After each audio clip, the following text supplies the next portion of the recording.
Assalamualaikum warahmatullahi wabarakatuh. Bismillahirrahmanirrahim. Walhamdulillahirrabbilalamin.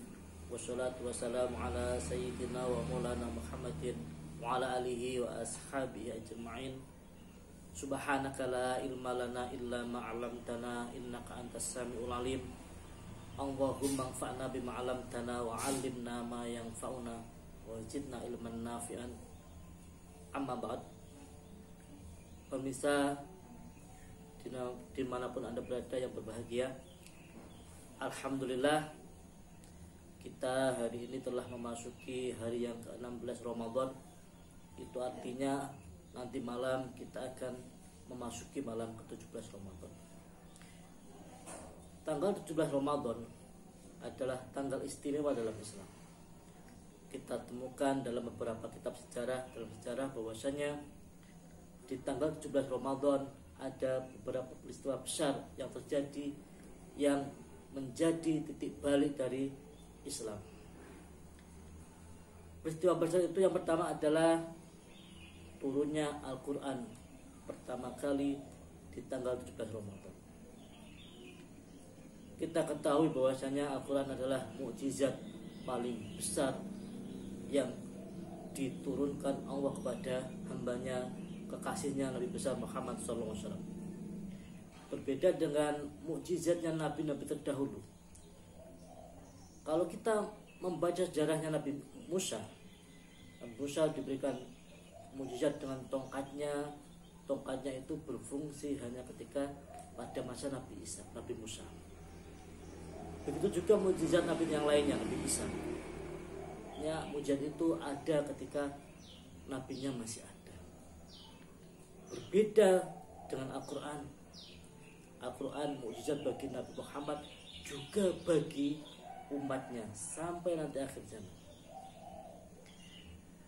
Berbicara tentang Al-Quran, Al-Quran dikatakan bahwasanya Al-Quran itu adalah kitab, bukan kitab sastra, tetapi di dalam Al-Quran kita menemukan nilai-nilai kasusastran yang sangat tinggi.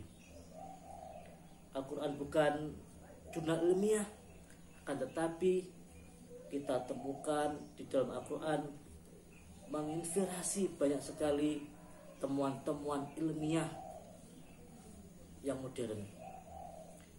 Al-Quran bukan buku sejarah, akan tetapi dalam Al-Quran menceritakan sejarah umat-umat terdahulu, bahkan kejadian-kejadian yang akan datang pun diungkap dalam Al-Quran. Dari itu, sebagai seorang muslim, tentunya kita sudah selayaknya berkewajiban mempelajari Al-Quran. Di dalam membaca pun kita akan mendapatkan fadilah-fadilah yang banyak. Membaca saja tanpa mengetahui artinya itu sudah mendatangkan pahala yang besar. Terus bagaimana dengan orang yang membaca, memahami maknanya, mengamalkannya, tentu akan berlipat-lipat ganda kebaikannya. Nabi Muhammad SAW berkata bahwasanya man yaqra'u harfan min kitabillahi falahu hasanatun wal hasanatu bi asyri amsalihha. Barang siapa yang membaca Al-Quran, kitabnya Allah, Al-Quran, satu huruf akan diberi pahala satu kebaikan. Satu kebaikan akan dilipat gandakan menjadi 10 kebaikan. Dikatakan pula bahwasanya yaqra'ul Qur'an fa innahu ya'ti yaumal qiyamati syafi'an li ashabihi. Bacalah Al-Quran. Kenapa? Karena Al-Quran nanti akan datang di hari kiamat menjadi penolong bagi orang yang membacanya. Pemirsa yang budiman, tentu membaca Al-Quran ya, sudah pahala, tetapi seyogyanya bagi kita, seorang yang dikatakan sebagai seorang yang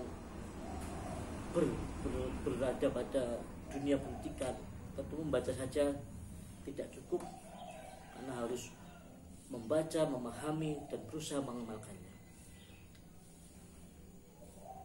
Walaupun membaca saja itu sudah pahala, membaca satu huruf itu pahala.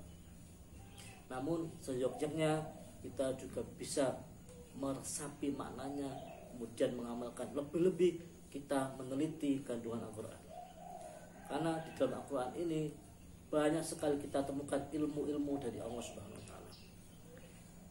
Ilmu Allah itu sangat luas, tidak terbatas, dan salah satunya adalah di dalam Al-Quran. Allah berfirman, "Qul law kana al-bahru midadan li kalimati rabbi lanafidal bahru qabla an tanfada kalimatu rabbi walau ji'na bimislihi madada." Bahwasanya seumpama lautan itu dijadikan tinta untuk menulis ilmu-ilmu Allah, maka ilmu Allah itu akan masih banyak, sedangkan Al-Quran itu akan habis, tintanya itu akan habis lautannya itu. Walau didatangkan lautan yang sebanyak yang kedua kalinya, artinya lautan itu menjadi tinta itu akan habis, sedangkan ilmu Allah tidak akan habis ditulis. Dan salah satu atau bentuk dari ilmu Allah itu adalah Al-Quran. Pemirsa, mudah-mudahan dengan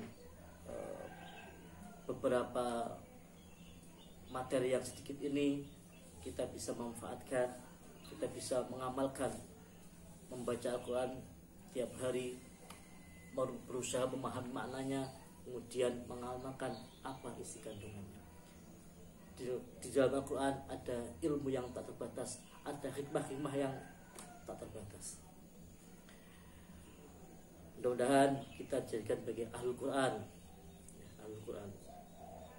Demikian, kurang lebihnya mohon maaf. Assalamualaikum warahmatullahi wabarakatuh.